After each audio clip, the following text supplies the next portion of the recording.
Certains pourraient dire que la scène est digne d'un film apocalyptique.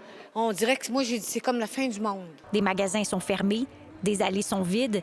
Difficile de croire que, normalement, le carrefour de l'Estrie accueille chaque semaine 140 000 visiteurs. Moi, je travaille ici à longueur d'année, puis c'est sûr que c'est difficile de voir ça pour toutes les entreprises qui viennent d'ici aussi, là. Près des restaurants, il y a un peu plus d'action. Bien des personnes présentes ont un peu plus de 70 ans. On est venu un peu plus tôt aujourd'hui. Le magasin Bentley était ouvert. Quelques heures plus tard, le magasin est maintenant fermé. Les impacts touchent même ce livreur venu porter de la marchandise. Encore une semaine ou deux qu'on va éclairer du monde. Le scénario est similaire dans d'autres magasins de la ville. Pour Commerce Sherbrooke, il faut penser aux plus petits joueurs. C'est un impact qui vient à très, très court terme et puis qui peut menacer, là, comme on dit, la survie de ces commerces.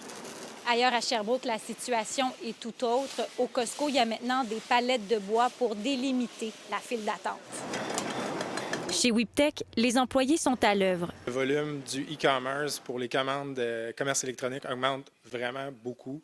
On a des augmentations de 300 à 500 %. L'option du commerce en ligne s'avère une bonne solution. Plusieurs de nos clients qui adoptent des stratégies de promotion en ligne, donc qui vont offrir la livraison gratuite, par exemple, pour justement encourager les consommateurs à commander sur leur site Web. Le commerce en ligne peut être une bonne option pour les commerçants.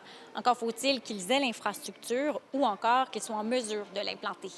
Marie-Lise Mormina, TVA Nouvelles, Sherbrooke.